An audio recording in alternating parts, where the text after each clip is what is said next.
Okay, so this is something I'm really happy to share because I think of all the things I learned in the positive psychology readings that I've done. This to me was quite fascinating because this really makes the connection between there actually being something within the brain that controls both physical and mental health that is connected to how we react to things. Very fascinating stuff. So there's something called the science of prospection, and it centers around learned helplessness as a default position.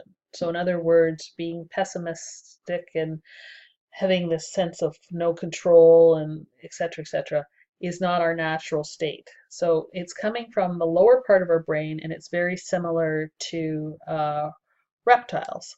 So, when a reptile, a snake, is subject to an attack, they curl up into a ball and hope that the event will pass. They do, uh, and when we do this, it's a default position because we're using the lower part of our brain. But reptiles don't have a frontal cortex, and we do. So our frontal cortex is where we do all the planning and the ideas and the thought processes, and we think through, step one, step two, step three, or if we do this, then that'll happen. This is where all of our thought processes are. This is where we when we feel we have control, this is where we're thinking.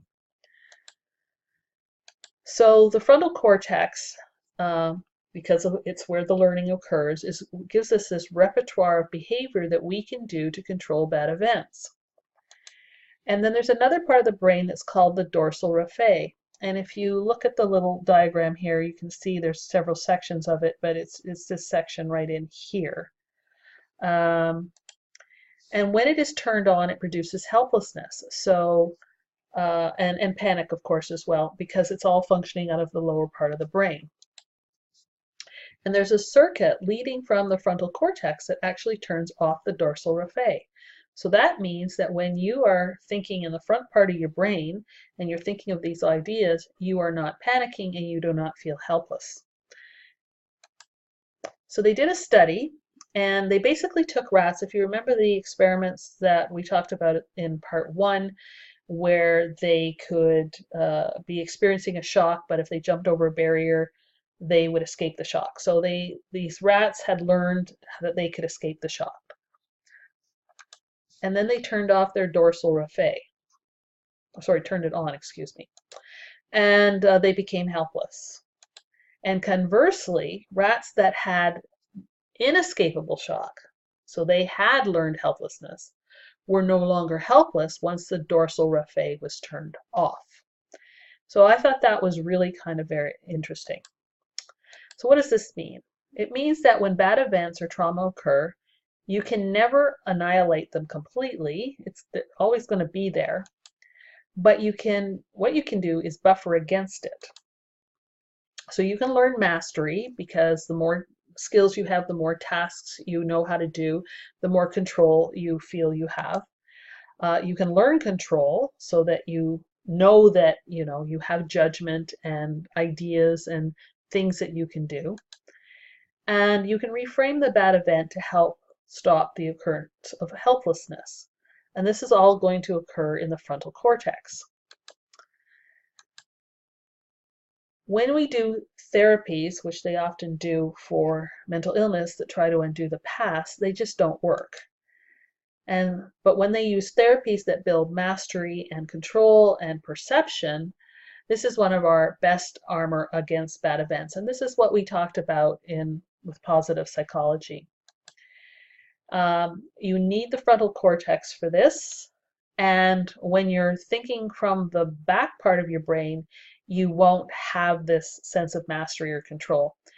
And fight or flight, this is where you are when the dorsal raphe, that panic, right, that sets in when it's turned on,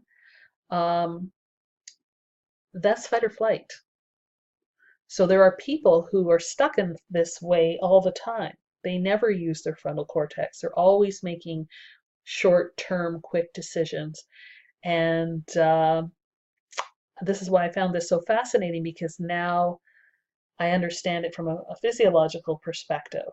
So if we can get people out of the back of their brain and into the front part of their brain, they're going to start making better decisions, they're going to have more control, they're going to feel better, etc. Okay, so there's a hockey analogy. And this is the difference between the team that fights to the end and the one that gives up. The winning team has their frontal cortex firing on all cylinders not to give up. So what are they doing? This frontal cortex, and they're skating around and they're looking for plays, and they're trying to make quick decisions, but they're trying to see the whole rink. It's hard for us to imagine when we're watching a hockey game unless you've played hockey, but they actually see the whole rink and can see things happening as they're happening, and they have all these quick decisions that they have to make, but it's really well thought out. And they're trying to initiate a play. It looks to us like they're just skating around and throwing the puck around, but they're actually doing things that are quite complex. And so a lot is happening in the brain all at once when this is going on. But as a result of that, they don't give up. They're using their frontal cortex. There's also something called, or a person called, a somatizer. So this is a person who converts negative psychological pain into physical pain. So these would be people who are complaining about being in physical pain, but there's no organic cause, so that when they go to the doctor, they can't find any reason for the pain.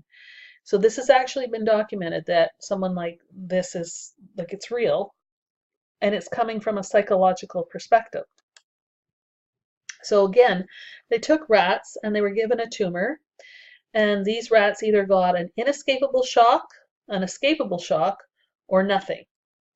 So the group that got nothing, 50% of the animals get a tumor and die, and 50% fight it off and live.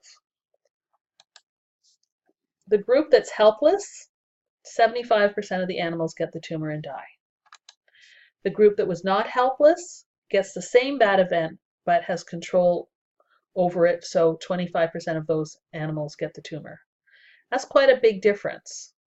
And so this is showing us that, again, this dorsal raphe, the difference between, having a lot of frontal brain thought and control versus feeling panic and not being able to control one's circumstances, has a direct effect on how we fight off illnesses and whether or not we die. And to me, this is pretty groundbreaking in terms of allowing us to take this information and present it to, not necessarily in this format to clients, but to present ideas to try and get them to think, to get them to plan. And we can do this by engaging them in conversation and actually talking to them about what's going on with them, and trying to get them to make plans. And if we make plans with them, we're kind of forcing them into that perspective, right? We're showing them there's different options. We're showing them there's some control, and we're getting them to participate in that process. I think it could be a very powerful part of what we do.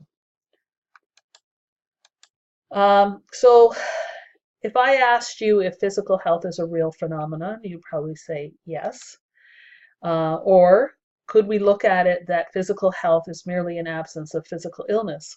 Well, if you said that to somebody, they'd say, no, physical health is real. You can see it. People have good muscles, their skin's nice, they got a brightness in their eye, we can see it, they can feel it.